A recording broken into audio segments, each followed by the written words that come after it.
కాశ్యపాన్వయ సంజాతం నారాయణపరాశ్రయం శ్రీమన్నారాయణం వందే ఈశ్వర శ్రియాదుషం శ్రీమతే రామానుజాయ నమః. దామోదర గోవింద జై శ్రీరామ. ప్రియ భగవద్ బంధువులారా, తిరుప్పావై వ్రతంలో భాగంగా ఇవాళ 6వ పాశురానికి మనమందరం కూడా ప్రవేశిస్తున్నాము, ఉపక్రమిస్తున్నాము.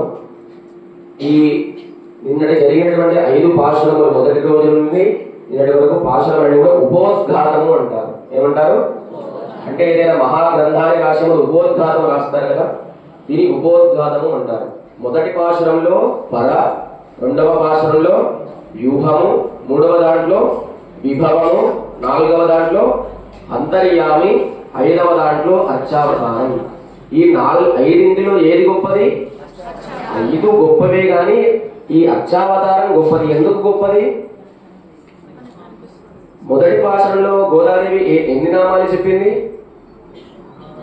ఒకటే నామం చెప్పింది, నారాయణ. 2వ పాశురంలో పాల సముద్రంలో ఉండే క్షీరాబ్దినాథ అని చెప్పి ఒకటే నామంని చెప్పింది. 3వ పాశురంలో త్రివిక్రమ వామనావతారాన్ని కీర్తించింది. 4వ పాశురంలో పద్మనాభుడు. నిన్నటి పాశురంలో ఎన్ని నామాలు చెప్పింది? 5 నామాలు చెప్పింది. మాయావి, యమునా తీర విహారి, కొల్ల ప్రాంతంలో వేసిన ఓ మంగళ దీపమా అని చెప్పి, దామోదర అని చెప్పి 5 విశేషమైన నామాలు కీర్తించింది. కనుక ఈ 5 నామాలు అర్చారూపంలో దామోదర, కేశవ ఎన్ని నామాలు మనం సులభంగా అనవచ్చు కనుక ఈ అర్చారూపమే గొప్పది అని చెప్పి ఇవాళ నిన్నటి రోజున దీన్ని ఈ 5 పాశురాల్ని ప్రపన్న నిష్ఠాక్రమము అంటారు. ఏమంటారండి? గట్టిగా చెప్పండి. ప్రపన్న నిష్ఠాక్రమం అంటే ప్రపత్తిని చేయడం. ప్రపత్తిని ఎవరు చేస్తారు? ప్రపన్నులు చేస్తారు. ప్రపన్నుడు అంటే ఎవరంటే మనకి శక్తి ఉన్నా, జ్ఞానం ఉన్నా, భక్తి ఉన్నా, మనకంటే జ్ఞానం కలిగిన వాడు, మనకంటే శక్తి కలిగిన వాడు, మనకంటే బలం కలిగిన వాడు ఇంకొకడు ఉన్నాడు. మన శక్తిని, ధైర్యాన్ని, జ్ఞానాన్ని కూడా ఆయనకు సమర్పిస్తే అదే ప్రపత్తి మార్గం. అంటే శ్రీమన్నారాయణ శరణం ప్రపత్తి అని మన ఆత్మని స్వామి యొక్క పాదార విన్నవరుడు ఎందుకు సమర్పించడమే ఆత్మజ్ఞానం. నేను చేయట్లేదు, ఆయన చేయిస్తున్నాను. తిరుపతికి నేను వెళ్తున్నానా? నేను వెళ్ళట్లేదు, ఆయన రమ్మంటే తీసుకుని వెళ్తే నేను వెళ్తున్నాను కనుక నా ప్రమేయం ఏం లేదని అనుకోవడమే అది ప్రపత్తి మార్గం అని అంటారు. అందులో భాగంగా నిన్నటి రోజున ఈ గోపికలందరూ కూడా కృష్ణ పరమాత్మని చేరుతామని చెప్పి ఆ గొల్ల ప్రాంతంలో పెద్దలు అందరూ కూడా ఒప్పుకున్నారు. వీరందరూ కూడా కృష్ణుడితో రాత్రి ఏకాంతంగా యమునా తీరంలో విహారం చేశారు. రాత్రి అయిపోయిన తర్వాత కృష్ణుడు అంటాడు, ఇన్ని రోజులు మిమ్మల్ని నన్ను దూరంగా ఉంచారు కదా, మళ్ళీ గొల్ల ప్రాంతంలో పెద్దలు చూసినట్లయితే నన్ను దూరం చేస్తారు కనుక మీరు రేపు ఉదయాన్నే రండి, వ్రతానికి సంబంధించిన పరికరాలేంటో అన్నీ కూడా మీకు అందజేస్తానని చెప్పి కృష్ణుడు ఎక్కడికి వెళ్ళిపోయాడు? నీలాదేవి భవనానికి వెళ్ళి నిద్రిస్తున్నాడు అనమాట. వీళ్ళందరూ కూడా ఉదయాన్నే లేచి 5 లక్షల మంది గోపికలు వీళ్ళందరూ కూడా. మరి 5 లక్షల మంది గోపికలు ఏమంటే 5 లక్షల పాశురములు ఉండాలి కదా. కానీ అట్లా కాదు, 5 లక్షల గోపికల్లో 10 మంది ఆల్వార్ల స్వరూపమైనటువంటి గోపికల్ని మేల్కొల్పడమే ఈ ఆచార్య స్తుతి అన్నమాట. మనం ప్రతిరోజు చెప్పుకుంటాం, స్వామిని ఆశ్రయించాలంటే ఆచార్య సమాశ్రయం ద్వారా ఆచరించాలి. భగవద్గీతలో స్వామి చెప్తాడు, జ్ఞానినః తత్వదర్శినః. నేను భగవద్గీత అంతా ఉపదేశం చేసినా కానీ జ్ఞానుల ద్వారా, ఆత్మ దర్శనం చేసిన ద్వారా, తత్వదర్శనం చేసిన ద్వారా తెలుసుకున్నట్లయితే నీకు భగవద్గీత పరిపూర్ణంగా తెలుసుకుంటామని చెప్పి స్వామి కృష్ణ పరమాత్మ చెప్తాడనమాట. మనం అందరం కూడా ఇంట్లో పాయసం చేసుకుంటాం. మనం ఒకటే తింటే బాగుంటుందా? 10 మందికి పంచితే బాగుంటుంది. ఏక స్వాగూన పుంజీత. అటువంటి మధురమైనటువంటి స్వామిని ఆశ్రయించేటువంటి దశని ఒక్కరు ఆశ్రయించకూడదు, 10 మందితో కలిసి ఆశ్రయించాలి. మనం అందరం కూడా చక్ర స్నానం చేస్తాం, ఆ కాలువ దగ్గరికి వెళ్తాం.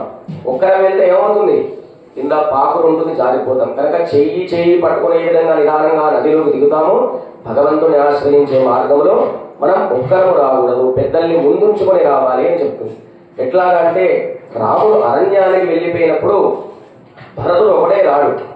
తన వశిష్ఠ మహర్షిని, కౌసల్య, సుమిత్ర, కైకేయి ఆ ఉండేటువంటి ఋషులందరినీ కూడా తీసుకెళ్తాడు. ఎందుకు?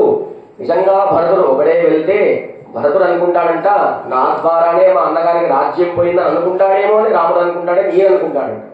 కానీ అట్లా కాదు, వీళ్ళందరూ వస్తే నేను ఒక్కరినే ప్రతిమాలితే కాదు, వశిష్ఠుడు, కౌసల్య వీళ్ళందరూ కూడా ప్రతిమాలితే తిరిగి రాముడు రాజ్యానికి వస్తాడేమో అని చెప్పి భరతుడు అనుకుంటాడు.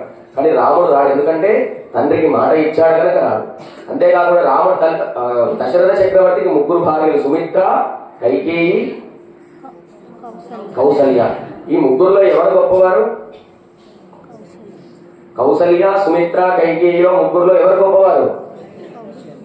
ఇంట్లో కౌసల్య ఎవరికైనా పేరుందా? వారు కౌసల్య గొప్పవారు అంటారు. ఈ ముగ్గురు తల్లులలో గొప్పది సుమిత్ర. ఎందుకంటే రాముడు అరణ్యానికి వెళ్తే కౌసల్య ఏడ్చింది వద్దని చెప్పి. కైకేయి ఏం చేసింది? రాముడికి పట్టాభిషేకం కాకూడదు, నా కొడుకుకి భరతుడికే పట్టాభిషేకం కావాలి. కానీ సుమిత్ర ఏం చేసింది? లక్ష్మణ స్వామిని హాయిగా సంతోషంగా పంపించింది. పంపించేటప్పుడు ఏం చేసింది? లక్ష్మణ నీకు రాముడి ద్వారా ప్రమాదం ఉందని చెప్తుంది. అదేంటంటే రాముడి ద్వారా లక్ష్మణుడికి ప్రమాదం ఉంటుందా? ఉంది అంట. ప్రమాదం అంటే రాముడి యొక్క సౌందర్యాన్ని చూస్తే నీకు ప్రమాదం కలుగుతుంది. ఆ సౌందర్యాన్ని చూస్తే అక్కడే ఆగిపోతాం. రాముడు వెళ్ళిపోతాడు, నీ వెనకాలే ఉంటావు. కనుక రాముడిని కాపాలంటే ఆయన నడక సౌందర్యాన్ని చూడకు, ఆయన వెనకాలే వెళ్తూ ఉండని చెప్పి, ఆయన ద్వారా ప్రమాదం కలుగుతుందని చెప్పి నరక సౌందర్యం ద్వారా చూడకు. కనుక మనం కూడా ఒకసారి స్వామిని చూసామంటే అబ్బాయి ఎంత బాగున్నాడండి, ఈ కృష్ణుడండి, ఆయన రాముడండి అనుకుంటాం. కానీ ఆ స్వామి లోపల ఉండేటువంటి సౌందర్యం మనకు పరిపూర్ణముగా ఆ పాదపీఠం నుండి శిరస్సు వరకు తెలియాలని ఎట్లా తెలుస్తుంది? ఆచార్య సమాశ్రయనం చేస్తే, తద్వారా మంత్రమును పొందితే, మంత్రమును ఉపాసన చేస్తే తద్వారా భక్తి ఉత్పన్నమై ఆ లోపల ఉండే పుంసామోహన రూపుడు మనకి దర్శనమిస్తాడన్నమాట. కనుక ఎవరి ద్వారా ఆశ్రయించాలి? ఆచార్య పురుషుడు ద్వారా ఆశ్రయించాలి అని చెప్తుంది ఆండాల తల్లి. అంతేకాకుండా వీరందరూ కూడా కృష్ణుడి పైన అతి ప్రేమ కలిగిన వారు. ఒక ప్రేయసి ప్రియుణ్ణి కలవాలంటే ఏకాంతంగా కలవాలి కదండి, 10 మందిని తీసుకొని వెళ్తుందా? కానీ ఇక్కడ వీరు కాముక భావంతో చేయట్లేదు. లోకమంతా కూడా క్షేమంగా ఉండాలి, మాకు కృష్ణ దర్శనం కావాలి, అంతా వర్షం పడాలని చెప్పి అనుకుంటున్నారు. కనుక అందరు కూడా 10 మంది కలిసి వెళ్తున్నారు అని వాటి రోజున లోపల ఉండేటువంటి గోపికని మేల్కొల్పుతుంది. కొంతమంది కృష్ణుడు రాత్రంతా కృష్ణుడితో ఏకాంతంగా ఉండి కొంతమంది నిద్రపట్టలేదు. కొంతమంది ఎప్పుడు తెల్లవారుతుందా అని చెప్పి తొందరగా లేచిపోయారు. ఇక్కడ నిద్ర అంటే మత్తుగా పడుకునే నిద్ర కాదు, దీని సుషుప్తి అంటారు. ఏమంటారు? రాత్రి మనం అందరం కూడా నేను చెప్పుకున్నాం, రాత్రి పడుకున్నప్పుడు ఈ జీవుడు లోపల ఉండేటువంటి ఆత్మలో ఉండే పరమాత్మతో ఏకాంతంగా మాట్లాడతారు. అందుకే వాళ్ళు యోగులు, జ్ఞానులు, మునులు అంటారు. వారికి రాత్రి పగలు, మనకి రాత్రి రాత్రి.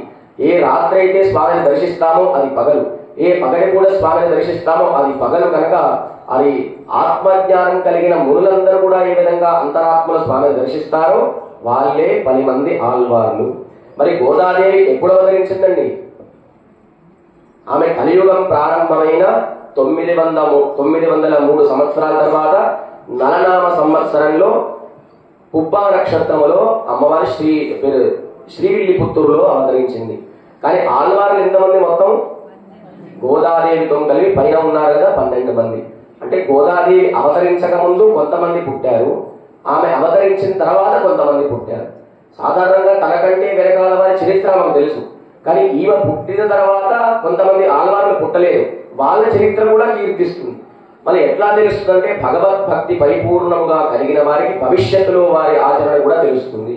ప్రహ్లాదుడు తన గర్భంలో ఉండగానే నారద మహాముని ద్వారా అనేక విషయాలు తెలుసుకున్నాడు. ఎవరు? ప్రహ్లాదుడు. ఆయన బయటికి ఆవిర్భవించిన తర్వాత తన స్నేహితులతోని రామావతారంలో జరిగేటువంటి మారీచుడి యొక్క వృత్తాంతాన్ని చెప్తాడు, జటాయువు యొక్క వృత్తాంతం చెప్తాడు. ఎవరు? ప్రహ్లాదుడు. ఎట్లా తెలిసింది? ఆయనకి గురువుల యొక్క అనుగ్రహం ద్వారా తర్వాత జరిగేటువంటి రామావతారంలో జరిగే విషయాన్ని కూడా ముందే చెప్పేస్తాడు ప్రహ్లాదుడు. జటాయువుకు మోక్షం వస్తుంది, మారీచుడి ద్వారా రాముడికి ఇబ్బంది కలుగుతుంది అని చెప్పి తర్వాత రామావతారం కంటే కదా ముందు నృసింహుడు అవతరించింది.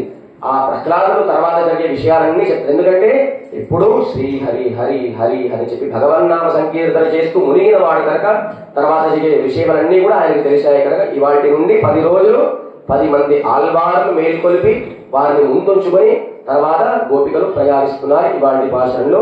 అయితే ఇవాటి గోపిక లోపల పడుకుంది, వీళ్ళందరూ కూడా బయట ఉన్నారు. ఆమె లేవడానికి కొన్ని గుర్తులు చెప్తున్నారు వీళ్ళందరూ కూడా. పుల్లుం శిలుం వినగాన్ పుల్లరయిన్ కోయిలిల్. అమ్మాయి అందరం కూడా రాత్రి అందరూ కూడా నిద్రపోయారు, మనం అందరం కూడా వ్రతం చేయాలంటే కృష్ణుని ఆశ్రయించాలి కదా, తెల్లవారింది నీవు బయటికి రమ్మని చెప్పి గోపికలందరూ కూడా లోపల ఉండే గోపికల్ని మేల్కొల్పుతారు అన్నమాట. అయితే లోపల ఉండే ఆవిడ సమాధానం చెప్తుంది, ఇంకా తెల్లవారలేదు అదేంటి మేము అందరం కూడా వచ్చాం కదా, తెల్లవారింది నీవు బయటికి రా అంటే, మీకు రాత్రంతా నిద్ర కూడా పట్టక కృష్ణుడిని చూడాలనే తొందరలో మీకు రాత్రి ఏంటో పగలేంటో తెలియలేదు కనుక మీకు రాత్రి కూడా పగటిలాగానే కనిపిస్తుంది. ఎట్లాగా? కృష్ణుడు ఉదయాన్నే ఆవుల్ని తీసుకొని అరణ్యానికి వెళ్తే ఆవుల్ని పాలిస్తాడనమాట. అక్కడ ఆ అరణ్యంలో ఉండే మహర్షులు యోగులందరూ కూడా కృష్ణుడిని దర్శిస్తారు. వారు జ్ఞాన మార్గం కలిగిన వారు. కృష్ణుడు అరణ్యం నుండి సాయంత్రం వచ్చిన తర్వాత ఆ గోశాలలో ఆవులన్నీ కట్టి తాను తల్లి తినిపెట్టిన తర్వాత ఏకాంతంగా రాత్రి గోపికలతో ఆడుకుంటాడు కదా, ఆ రాత్రి గోపికలు ఆడుకునే దశని భక్తి దశ అంటారు. రాత్రి చీకటి, కృష్ణుడు చీకటి ఉంటుంది కనుక అటువంటి చంద్రుడు వెన్నెల సమయంలో మీరందరూ కూడా భక్తి మార్గంలో ఆ కృష్ణుడిని ఆశ్రయిస్తారు కనుక మాకు మేలుక వచ్చిందని చెప్పి అంటారు. కాదు, ఎందుకు ఇంకో గుర్తు చెప్తారంటారు. పుల్లుం శిలుమ్యనా, పక్షులు అరుస్తున్నాయి. ఎందుకు పక్షులు అరుస్తున్నాయి?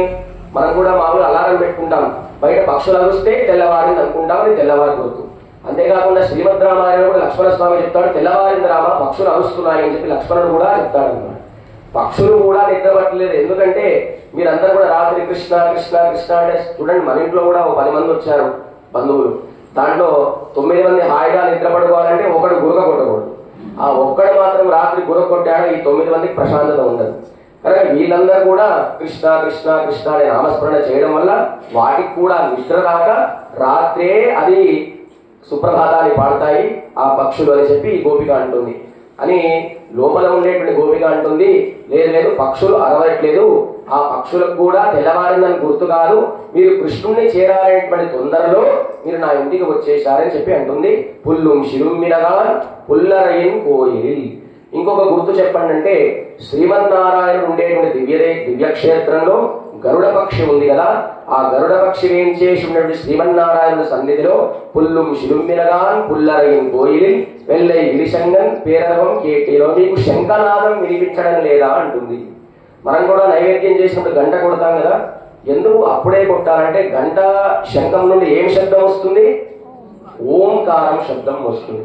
ఓం అంటే ఆ ఊ మా, ఈ పరమాత్మకి ఈ జీవుడు ఎప్పుడు కూడా చెందినవాడే అని చెప్పేది ఘంటానాదం శంఖనాదం అన్నమాట. ఆ గరుత్మంతుడు ఉన్నటువంటి సన్నిధిలో ఆయనకు అభిముఖంగా సాక్షాత్ స్వామి ఉంటాడు. ఆ స్వామి యొక్క ఆలయంలో ఉదయం ఆలయం తెరిచే ముందు ఘంటానాదం చేస్తారు. ఆ ఘంటానాదం ఓంకారం నీకు వినిపించడం లేదా, శంఖనాదం నీకు వినిపించడం లేదా, తెల్లగా ఉండేటువంటి శంఖనాదం నీకు వినిపించట్లేదా అని అంటుంది అనమాట. ఆమంటుంది, మరి తిరుపతిలో గంట ఎప్పుడు కొడతారు? 12 గంటలకు ఆలయం మూసేస్తారు, 3 గంటలకి తలుపు తీస్తారు, అప్పుడు గంట కొడతారు. అప్పుడు సూర్యోదయం అవుతుందా? కాదు, సూర్యోదయం కాకుండానే గంట కొట్టేస్తున్నారు అని చెప్తుంది. అయితే వీళ్ళందరూ కూడా ఏ కృష్ణావతారంలో ఉన్నారు ద్వాపర యుగంలో. అక్కడ గంట కొట్టాలంటే ఆలయం ఉండాలి కదా. రామావతారంలో కూడా ఆలయాలు ఉండేవంట, కృష్ణావతారంలో కూడా ఆలయాలు ఉండేవంట. రామావతారంలో రాముడి యొక్క రాజ్యంలో ఉండే వాళ్ళందరూ కూడా ప్రతిరోజు ఆలయానికి వెళ్ళి మా రాముడికి దిష్టి తగలకూడదు, మా రాముడికి క్షేమంగా ఉండాలని చెప్పి అయోధ్యానగరపు వాసులందరూ కూడా అక్కడ ఉండే ఒక దేవాలయంలో దర్శనం చేసుకుని రాముడిని క్షేమం కోరేవారంట. అంతేకాకుండా సీతారామునికి పట్టాభిషేకం అయ్యే ముందు సీతారాములు ఇద్దరు కూడా శ్రీరంగానికి వెళ్ళి రంగనాథుని దర్శించి ఆయన నేత్ర సౌందర్యాన్ని దర్శించి తిరిగి రాజ్య పట్టాభిషేకాన్ని పొందాలి ఎవరు? సీతారాములు. కనుక రామావతారంలో కూడా దేవాలయాలనే తెలుస్తుంది. అయితే ఇక్కడ గరుత్మంతుడి పైన వేంచేసినటువంటి స్వామి అంటున్నాడు. మన స్వామి తిరుపతిలో పౌర్ణమి రోజు ఏ సేవ చేస్తారు? గరుడ సేవ చేస్తారు. గరుత్మంతుడి పైన స్వామి ఉంటాడు కనుక ఆ గరుత్మంతుడే మంత్రస్వరూపుడు.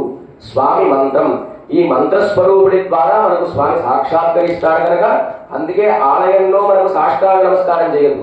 అక్కడ బయట వేదస్వరూపుడైన ధ్వజస్తంభానికి అధిదేవతైన గరుత్మంతుడి దగ్గర సాష్టాంగ నమస్కారం చేస్తే వేదముల చేత ప్రతిపాదింపబడేటువంటి స్వామికి సాష్టాంగ నమస్కారం చేసినట్లు లెక్క కనుక ఎప్పుడు కూడా లోపల సాష్టాంగం చేయకూడదు. ఎక్కడ చేయాలి? ఎందుకు బయట చేయాలి? ఆ ధ్వజస్తంభానికి అధిదేవత గరుత్మంతుడు. మనం ధ్వజారోహణం చేస్తాం కదా బ్రహ్మోత్సవాలకు. ఆ గరుత్మంతుడు వేదస్వరూపుడు, వేదముల చేత మనకందరికీ తెలియబడేవాడు స్వామి కనుక అక్కడ నమస్కారం చేస్తే వేదస్వరూపుడికి నమస్కారం చేసినట్టు కనుక అక్కడ నమస్కారం చేయాలి. అక్కడ ఏమవుతుంది? గట్టిగా గంట కొడుతున్నారు, శంఖనాదం వినిపిస్తుంది. శంఖ అంటే చాలా పెద్ద శంఖ, పెద్ద ధ్వని వినిపిస్తుంది. ధ్వనిలో కూడా పెద్ద చిన్న ఉంటాయా? చిన్న ధ్వని అనేది భగవంతుని యొక్క దర్శనం చేస్తుంది. పెద్ద ధ్వని అంటే భగవద్ దర్శనం, భాగవతోత్తముల యొక్క దర్శనం కూడా కలుగుతుందని చెప్పి పుల్లుం శిరుమ్మిరగాన్ పుల్లరయిన్ కోయిలిల్ వెల్లై విలిశంగన్ పేరరవం కేట్టిలేవు. ఇక్కడ మొదట ఏం గుర్తు చెప్పారు? పక్షులు అరుస్తున్నాయి అని చెప్పారు. పక్షి అంటే ఇక్కడ ఆచార్యుడు. పక్షికి ఎన్ని రెక్కలు ఉంటాయి? ఎన్ని రెక్కలు ఉంటాయి? 2 రెక్కలు ఉంటాయి. ఒక రెక్కేమో జ్ఞానము, ఇంకొక రెక్కేమో భగవద్ అనుభవం. పక్షి ఎక్కడ ఎగురుతుంది? ఆకాశం నడి భాగంలో ఎగురుతుంది. కనుక ఈ జ్ఞానము భగవద్ అనుభవం కలిగిన ఆచార్యుడు కూడా బ్రహ్మాండాన్ని దాటి బ్రహ్మస్వరూపమైనటువంటి బ్రహ్మానంద స్వరూపమైనటువంటి శ్రీమన్నారాయణ దర్శించేవాడు ఎవరు? ఆచార్యుడు. కనుక అటు జ్ఞాననిష్ట భగవదనుభవ నిష్ట కలిగిన పక్షి స్వరూపులే ఆచార్యులు. కానీ మనకి శ్రీమద్ రామాయణంలో కూడా అంటే ఈ జ్ఞానం అనేటువంటిది 2 రెక్కలు ఎందుకు చెప్పారంటే, కళ్ళు మంచి కళ్ళు ఉన్నాయి, వాడి కుంటివాడైతే నడవగలుగుతారా? 2 కళ్ళు మంచిగా ఉన్నాయి, 2 కాళ్ళు లేకపోతే ఏమవుతుంది? నడవలేదు. కానీ కళ్ళు గుడ్డివి, కాళ్ళు చక్కగా ఉన్నాయి, నడవగలుగుతారా? నడవలేదు. కనుక జ్ఞానం ఉండాలి. ఆ జ్ఞానంతో పాటు భగవద్ అనుభవం కలిగిన వాళ్ళే ఆచార్యులు. కనుక 2 రెక్కలతోని వాళ్ళు పైన ఆకాశంలో విహరిస్తారు. అంతేకాకుండా శ్రీమద్ రామాయణంలో కూడా మనకి రాముడు చెప్తాడు, ఆ 2 పక్షులు చేసిన సేవ నేను మా అమ్మకు చేయలేకపోయానని చెప్పి రాముడు అరణ్యంలో లక్ష్మణుడితో బాధపడతారనమాట. అయితే కౌసల్య అంతఃపురంలో 2 పక్షులు ఉండేవి. ఎక్కడ? కౌసల్యాదేవి యొక్క అంతఃపురంలో 2 పక్షులు ఉండేవి. అవి చిలుక, ఇంకొకటి గోరువంక. అయితే ఈ కౌసల్య ప్రతిరోజు కూడా స్వామికి ఇంద్రుడికి నైవేద్యం పెట్టేది పాయసాన్నం. అయితే అట్లా ఒకసారి పాయసాన్నం పెడుతుంటే ఒక పిల్లి వచ్చిందనమాట దాన్ని ఎంగిలి చేయడానికి. ఎవరు వస్తారు? ఆ 2 పక్షులు గౌరవంగా చిలుక ఉంటే కౌసల్యాదేవి అంతఃపురంలో ఆమె బయటికి వెళ్ళింది. ఇక్కడ పాయసాన్ని పెట్టి ఏదో పని మీద బయటికి వెళ్ళింది. అప్పుడు చిలుక వచ్చి దాన్ని ఎంగిలి చేద్దామని అనుకుంటుంది. ఆ పిల్లి వచ్చి ఎంగిలి చేద్దామనుకుంటుంది. అప్పుడు ఈ చిలుక చెప్తుంది గౌరవంగతోని, ఆ పిల్లి కాళ్ళు కొరికేయి అంటుంది చిలుక. ఇక్కడ చిలుక ఏమో భగవతత్వం, గౌరవంగా ఆచార్యుడు. మనం అందరం కూడా రోజు ఆలయానికి వద్దాం అనుకుంటాం, కానీ ఏదో ఒక మాయ ప్రవేశిస్తుంది. ఆ మాయనే ఈ పిల్లి లాంటిది.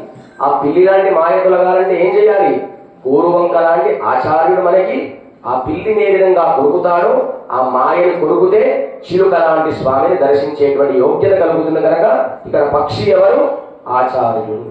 అంతేకాకుండా సీతా అమ్మవారి కోసం అనేక విధాలుగా ప్రయత్నిస్తారు ఆంజనేయాలు, సుగ్రీవారి, సమస్త వానర సైన్యం అంతా కూడా.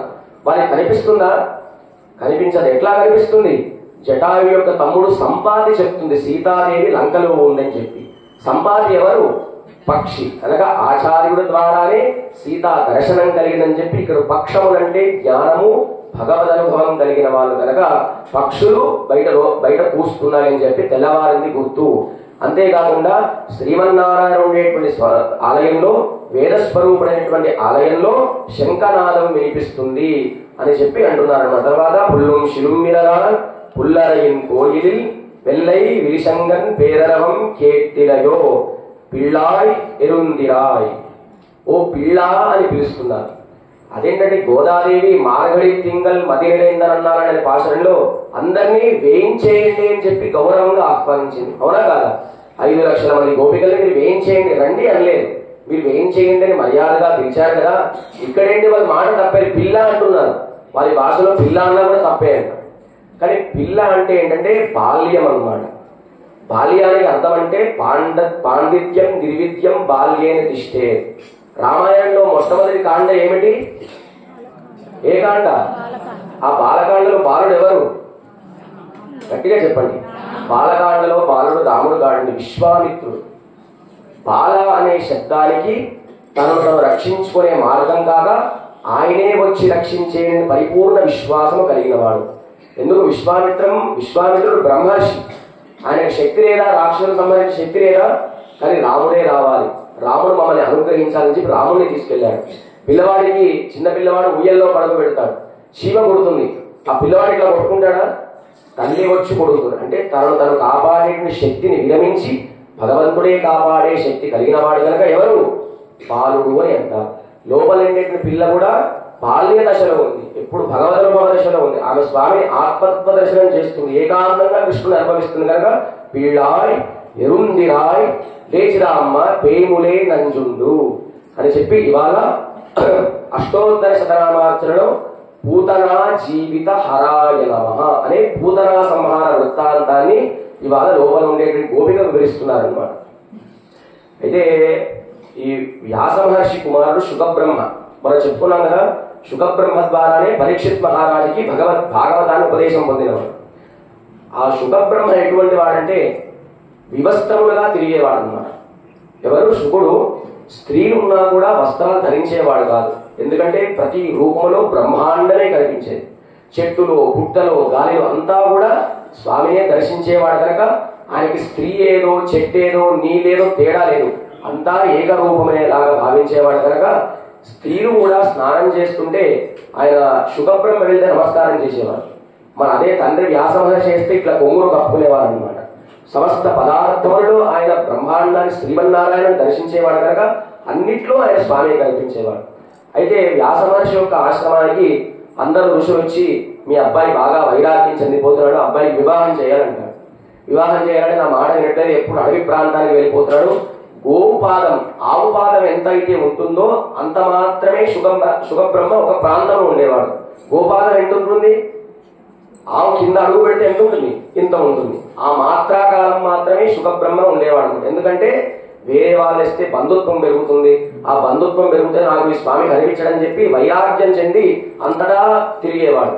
అట్లా మరి నీ కుమారుడు నీ దగ్గరికి రావాలంటే ఏం చేయాలంటే వ్యాసుడు చెప్తాడు, 2 మంత్రములు చెప్పండి అని చెప్పి బరిహిపీడనం అని అంటాడు అనమాట. బరిహిపీడనం అంటే కృష్ణుడు అక్కడ నుండి బృందావనానికి వచ్చే ముందు బృందావనం అంతా కూడా అరణ్య ప్రాంతము, కృష్ణుడు అక్కడ పాదం మోపిన తర్వాత అది బృందావనముగా మారిందని చెప్పి 2-3 శ్లోకాలు ఉపదేశం చేస్తాడు. వీళ్ళందరూ వెళ్ళి శుకబ్రహ్మ దూరంగా ఉంటే ఆ వ్యాస మహర్షి చెప్పిన శ్లోకాన్ని చదువుతారు. అప్పుడు శుకబ్రహ్మ వచ్చి చాలా ముగ్ధుడైపోయి ఏంటి శ్లోకములు ఏంటి కథ అంటే అప్పుడు వ్యాసుడు పూతన సంహారం గురించి చెప్తాడన్నమాట. పూతన ఎవరంటే ఒక మాయా స్వరూపురాలు. ఆయన కంసుడి యొక్క ఆధీనంలో ఉండేది.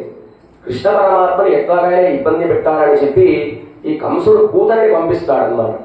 ఆ నందగోప ప్రజల్లో ఆ లోపల కృష్ణుడు ఏకాంతంగా పడుకున్న సమయంలో పూతన వస్తుంది. ఆమె రాక్షసి, కాముడి భావంతో వస్తుంది. అయితే ఆమె ఎట్లా వస్తుందంటే సాక్షాత్తు లక్ష్మీదేవి ఎట్లా వస్తుందో అంత అందంగా పట్టు చీర కట్టుకొని మంచి ఆభరణాలు వేసి కృష్ణుడు ఎక్కడైతే ఉన్నాడో అక్కడికి వెళ్తుందన్నమాట. అదే కృష్ణుడు ఎక్కడ ఉన్నాడు అంటే నందవ్రజంలో అందరూ చిన్నపిల్లలే కదా, ఆమె పిల్లల్ని సంహరించేది. ఏ పిల్లవాడిని సంహరించాలి? కృష్ణుడిని సంహరించాలి. మరి కృష్ణుడు ఎక్కడ ఉన్నాడని నీకు తెలుస్తుందంటే కృష్ణుడు ఉన్న ఇల్లు మంచి దీపపు కాంతులతో బాగా వెలిసిపోతుంది, ఇది కృష్ణుడు ఉన్న లోకమే అని చెప్పి అనుకుంటుంది. అప్పుడు యశోదాదేవి బయటికి వెళ్తుందన్నమాట.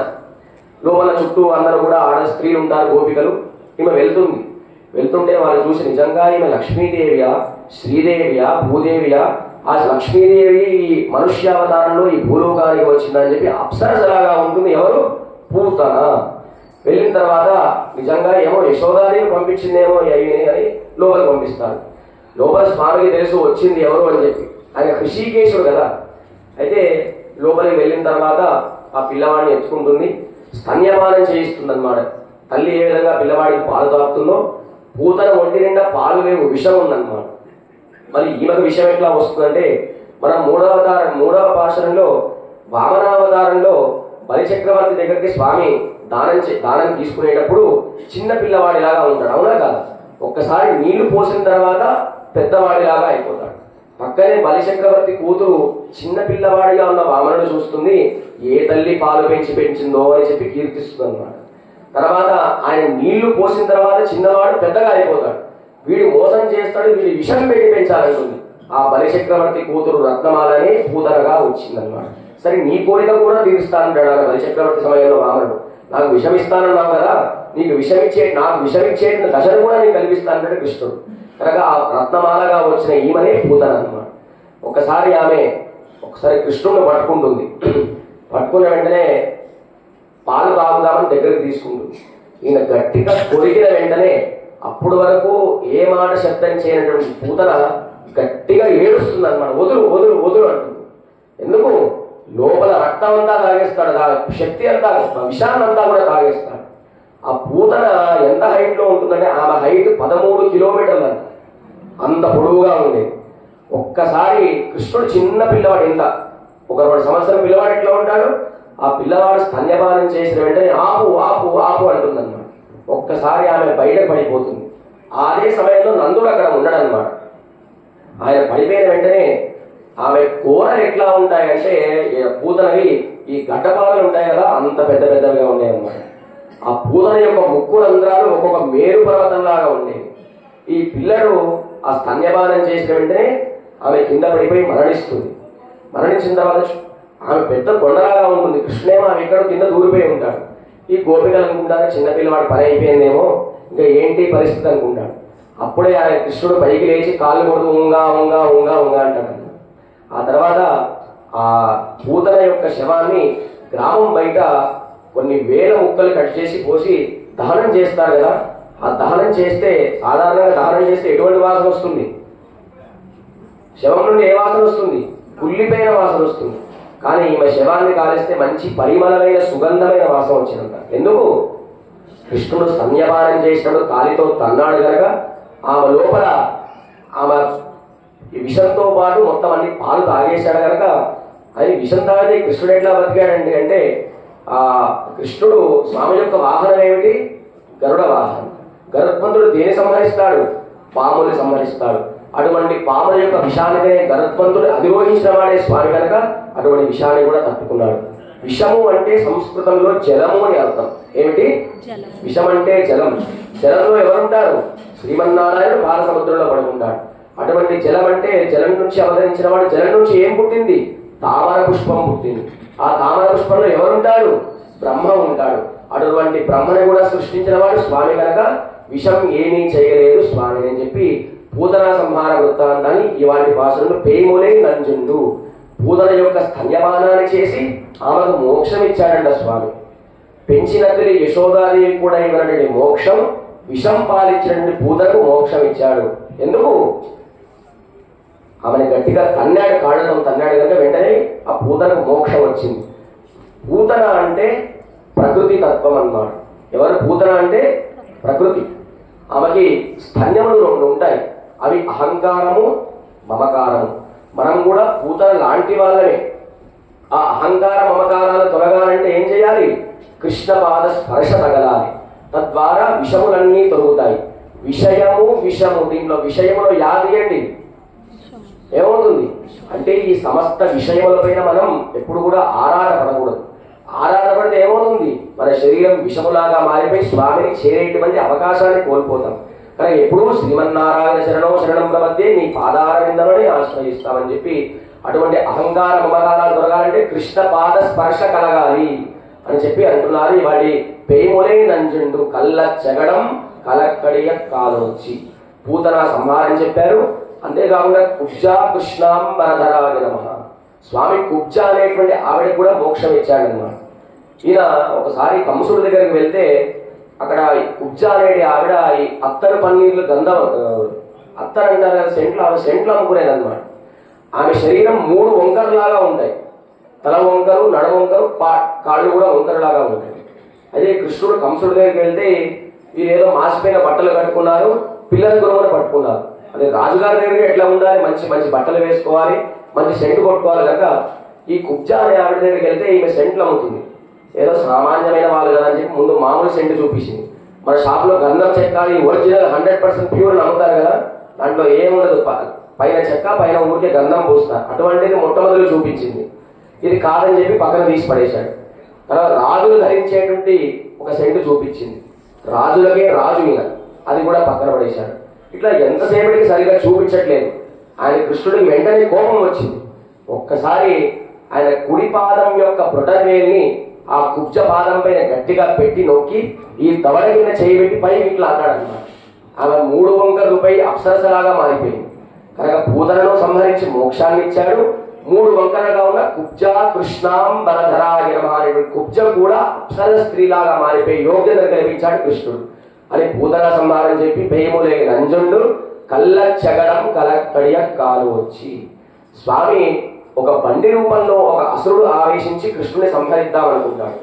ఎట్లాగంటే కృష్ణుడు ఈ రేపల్లకి వచ్చిన తర్వాత 1 రోజులు అవుతుంది, ఆయనకి యమునా తీర్థంలో మంగళ స్నానం చేయిద్దామని చెప్పి యశోదాదేవి అనుకుంటుంది.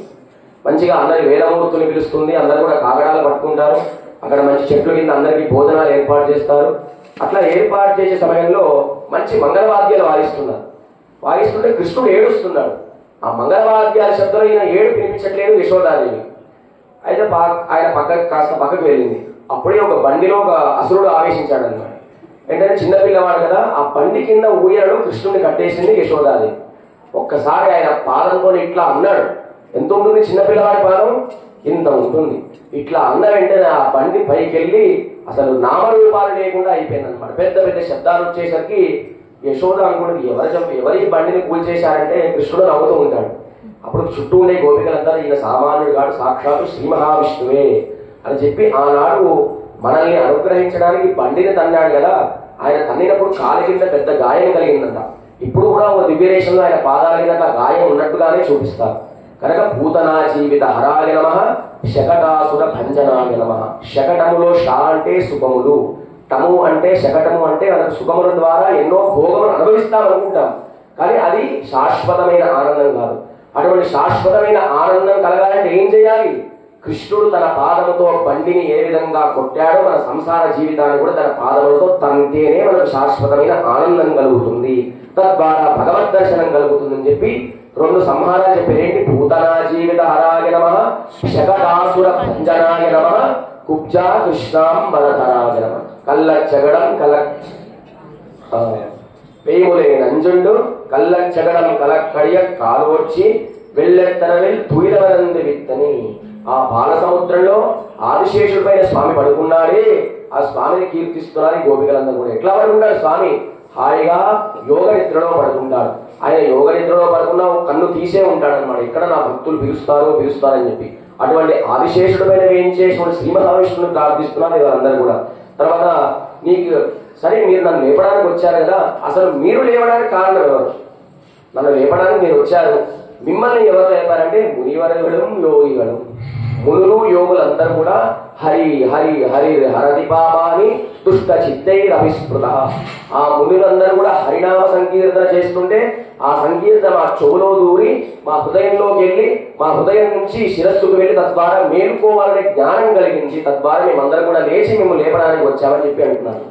అంతేకాదు హరినామ సంకీర్తన ఎంత గొప్పదంటే ప్రహ్లాదుడు ఒకసారి ప్రహ్లాదుని కొండపై నుంచి కిందికి తోసేసినప్పుడు ప్రహ్లాదుడు ఇట్లా గట్టిగా పట్టుకుంటాడు హృదయాన్ని. ఇట్లా హృదయాన్ని గట్టిగా పట్టుకుంటాడు. అయ్యో నాకేమైనా పర్వాలేదు, లోపల స్వామికి కింద పడితే దెబ్బ తగులుతుందని చెప్పి ఇట్లా హరిని శ్రీ మహావిష్ణు నాకు స్వామికి ఏం కాకూడదని చెప్పి గట్టిగా పట్టుకుంటాడు. ఎవరు? ప్రహ్లాదుడు. అంత భక్తి కలిగిన వాడు. ఇక్కడ మునులు యోగులు అంటున్నారు. మన మునులకి యోగులకి తేడా ఏంటి? ఇద్దరు ఒకటే కదా, ఇద్దరు ఒకటేనా? మునులు అంటే భగవద్ అనుభవం చేత స్వామిని అనుభవించేవారు.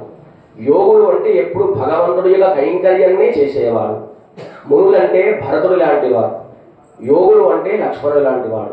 సాక్షాత్తు రాముడు ఆ అయోధ్యారంగంలో తాను 14 సంవత్సరాలు లేకపోయినా పాదుకల రూపంలో రాముడు అక్కడే ఉన్నాడని చెప్పి ఆ భరతుడు ఏ విధంగా అనుభవించి రాముడిని అనుభవించాడు వారు యోగులు. లక్ష్మణుడు ఏం చేశాడు? ఎప్పుడు రాముడు పక్కనే ఉండేవారు కనుక వాళ్ళు మునులు అని చెప్పి మునులందరూ కూడా ఏ నామ సంకీర్తన చేస్తున్నారు? హరి హరి హరి. హరి హరి హరి కాకుండా హరి హరి హరి. ఎట్లా గర్భిణీ స్త్రీ తన గర్భంలో పిల్లవాడు ఉన్నప్పుడు నిదానముగా నడుస్తుందో వారందరూ కూడా నిదానముగా నడుచుకుంటూ కొల్లె ప్రాంతం అంతా తిరుగుతూ హరినామ సంకీర్తన చేస్తున్నారు. వీరికి ఎట్లా శ్రీహరి దర్శనం ఇచ్చారంటే వీళ్ళందరూ కూడా గోశాలలో కూర్చొని కృష్ణుడిని దర్శించేవారు అన్నమాట. ఎందుకంటే ఈ మునులు ఋషులందరూ కూడా వచ్చినప్పుడు స్వామి నేరుగా దర్శించవచ్చు కదా, మరి గోశాలలో కూర్చోవడం ఏంటి అని సందేహం కలిగితే యశోదాదేవి ఎవరిని ఇంటికి రానిచ్చేది కాదు. ఒకసారి పూతన వచ్చింది, ఆమెను సంహరించాడు. బండి రూపంలో అసురుడు వచ్చాడు, వాడిని సంహరిస్తాడు. ఆ చిన్న పిల్లవాడికి ఎంత దిష్టి తగులుతుందో, మరి ఎవరినైనా కొడితే మళ్ళీ ఎక్కడైనా గాయాలు అవుతాయని చెప్పి ఒకసారి సాక్షాత్తు కైలాసం నుండి పరమశివుడు వచ్చాడు. మా తాతగారిని చూడాలని చెప్పి సాక్షాత్ కృష్ణుడే కదా, ఆయన తాత శ్రీమన్నారాయణుడే. స్వామి యొక్క కొడుకు బ్రహ్మకుమారుడు శివుడు. శివుడు ఒక కాషాయ వస్త్రాలు ధరించి కళ్ళ కింద పెద్ద కాటుకలు వేసుకొని పెద్ద గడ్డాలు మీసాలు వేసుకొని ఎక్కడికి వచ్చాడు? యశోదాదేవి ఇంటికి వచ్చాడు అనమాట. వచ్చిన వెంటనే యశోదాదేవి ఆయన సన్యాస రూపంలో వచ్చారు కదా, స్వామి మీకు ఏమైనా దానం చేయాలా అంటుంది. లేదు లేదు, మీ ఇంట్లో ఒక మంచి పిల్లవాడు ఉన్నాడు, చాలా అందగాడంట, ఆ పిల్లవాడిని దర్శించాలి అన్నాడు. అప్పటి వరకు ఏడవని కృష్ణుడు ఏడుపు ప్రారంభించాడు. ఇంకో ఈయన వచ్చాడు, మా పిల్లవాడు ఏడుస్తున్నాడు అంటే ఏదో మాయారూపం మళ్ళీ వచ్చింది, నువ్వు రానే రాకూడదు అని చెప్పి యశోదాదేవి ఒక్కసారి ఇట్లా చూసి వెళ్ళిపోతానంటాడు. ఎంత చెప్పినా వినడు. సరే నువ్వు రా అంటుంది. ఈయన అడుగు లోపలికి పెట్టిన వెంటనే ఇంకా గట్టిగా ఏడుపు ప్రారంభించాడు. బయట ఉంటే నా కొడుకు ఇంత ఏడుస్తున్నాడే, ఆయన అడుగు లోపల పెట్టాడు, ఇంకా గట్టిగా ఏదో మాయారూపం వచ్చిందంటుంది. లేదు నీ అబ్బాయిని ఏం చేయరమ్మా, ఒకసారి దండం పెట్టుకొని వెళ్ళిపోతానంటాడు. అప్పుడు యశోదాదేవి పిల్లవాడిని నేరుగా చూపించదు. కృష్ణుడు పడుకుంటే కృష్ణుడు ఏదో ఒక చీర కడుతుంది అన్నమాట. చీర కట్టి కింద నూనె పాత్ర పెడుతుంది, పక్కనే పెద్ద దీపం పెడుతుంది. ఆ దీపపు కాంతులు కృష్ణుడి శిరస్సు ఆ ముఖం పైన పడి కృష్ణుడు ముఖం నూనెలో పడితే ఆ నూనెలో చూసి వెళ్ళమంటుంది యశోదాదేవి. నేరుగా చూపిస్తే ఏదైనా ప్రమాదం కలుగుతుందని చెప్పి శివుడు కూడా ఇంకా ఏం చేస్తాడు, ఏం చేయడు, ఆ నూనెలో కృష్ణుడు ముఖం చూసి వెళ్ళిపోతాడు అనమాట. కనుక మునులకి యోగులకు కూడా దర్శనం ఇవ్వదు. వీళ్ళందరూ ఎక్కడ ఉంటారు, ఆ గోశాలలో ఉంటాడు. కృష్ణుడు రాత్రి ఇంటికి వచ్చిన తర్వాత ఆవులందరినీ కడితే అక్కడ అందరూ కూడా కృష్ణుడిని ఏకాంతముగా దర్శించేవారు కనుక వాళ్ళందరూ కూడా హరినామ సంకీర్తన చేస్తున్నారని చెప్పి అంటున్నారు. ఇవాళ పక్షులు అరుస్తున్నాయి, మునివరగలం యోగిగలం వెళ్ళవరెంద అరియంద్ర పేరవం అని చెప్పి మా హృదయంలో కూడా హరినామ సంకీర్తన ప్రవేశించింది అని చెప్పి ఏడో రంబావాయ్ అని చెప్పి ఇవాళ ఏమి గుర్తులు చెప్పారు, పక్షులు అరుస్తున్నాయి. తర్వాత శ్రీ మహావిష్ణువుండే ఆలయంలో పెద్ద శంఖనాదం వినిపిస్తుంది. ఇంకా హరినామ సంకీర్తన చేసేటువంటి మునులు యోగులు హరిహరి అంటున్నారు. ఆ హరినామ ధ్వని మా చెవుల్లో పడింది కనుక మేమందరం కూడా లేచాము కనుక నీవు కూడా లేచి రావాల్సిందిగా ఇవాటి గోపికని ఒక ఆళ్వార్ల స్వరూపంగా కీర్తిస్తున్నారు. ఏ ఆళ్వార్లు అంటే అక్కడ మొట్టమొదటి ఆళ్వార్ పొయ్గై ఆళ్వార్. ఆయన పొయ్గై ఆళ్వార్లు కాంచీపుర దివ్య క్షేత్రములు అవతరించిన వాడు.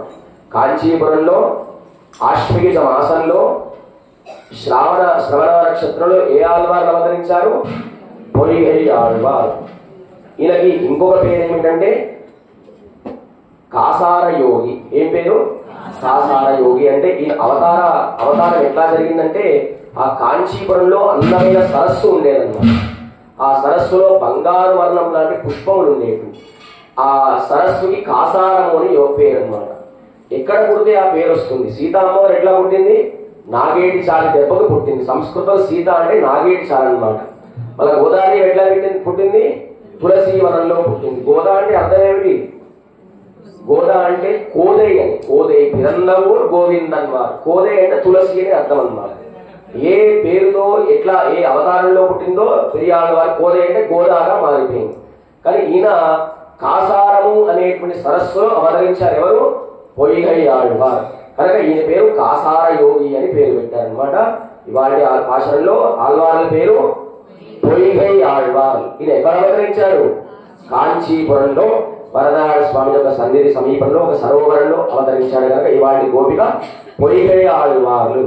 ఆమె ఈ ఆళ్వార్లు ఏ విధంగా నిద్రించే భగవద్ అనుభవాన్ని పొందుతున్నారో ఆ లోపల ఉండే గోపిక కూడా ఆ ఆళ్వార్ల స్వరూపంగా వేయించేయని చెప్పి ఆ ఇవాళ గోపికని మేలుకొల్పింది. ఇవాళ దివ్యక్షేత్రం ఏమిటంటే తిరువన్వండూర్. ఏమిటండి, ఇంకొకసారి చెప్పండి, ముచ్చటగా మూడోసారి. నిన్నటి రోజున మధుర అనే దివ్యక్షేత్రంలో స్వామిని కీర్తించింది. ఇవాళ రోజున తిరువన్వండూర్ అక్కడ ఉండేటువంటి స్వామి కమలనాథ పెరుమాల్. ఎవరు, మన ఆలయంలో కమలవల్లి తాయారు ఉందా లేదా, కమలవల్లి తాయారు సాక్షాత్తు శ్రీ మహాలక్ష్మి. అక్కడ ఉండేటువంటి స్వామి పేరు అందరూ కూడా నేను చెప్తాను, వినండి. నమస్కారం చేస్తూ చెప్పండి. ఓం తిరువన్వండూర్ వాసాయ కమలవల్లి సమేతాయ పాంబనై స్వామినే నమః. అక్కడ ఉండేటువంటి స్వామి పేరు కమలనాథ పెరుమాల్, ఇంకొక పేరు పాంబనై అప్పన్. ఏం పేరు, కమలనాథ పెరుమాల్ పాంబనై అప్పన్. ఆయన నిల్చున్న మూర్తి, 4 భుజములు ఉంటాయి, శంఖము చక్రము గద ఒక చేతిలో ప్రసాద పాత్రను పట్టుకొని ఉంటాడు ఆయన. ఇవాళ దివ్యక్షేత్రం ఏమిటి, తిరువన్వండూర్. ఆళ్వార్లు పొయ్యై ఆళ్వార్ ఏమి గుర్తులు చెప్పింది? పక్షులు ధ్వనిస్తున్నాయి, శంఖనాదం వినిపించడం లేదా, హరినామ సంకీర్తన వినిపించట్లేదా? ఏ సంహారాలు చెప్పింది? పెయిములై నంజుండు, పూతనా జీవిత హరాయ నమః, శకటాసుర భంజనాయ నమః. ఏమని సంబోధించారు? పిల్లాయ్ అని సంబోధించారు. కనుక ఇవాళ రోజున లోపల ఉండేటువంటి గోపిక వీరి యొక్క మాటలు విని పొయ్యే ఆళ్వార్ల యొక్క స్వరూపంగా వీరి గోష్ఠిలో చేరారు. రేపు ఏ ఆళ్వార్లు మీరు కొడతారో, రేపు ఏ గుర్తులు చెప్తారో రేపటి భాషల్లో తెలుసుకుందాం. ఆండాలు దివ్య తిరువడిగలే శరణం.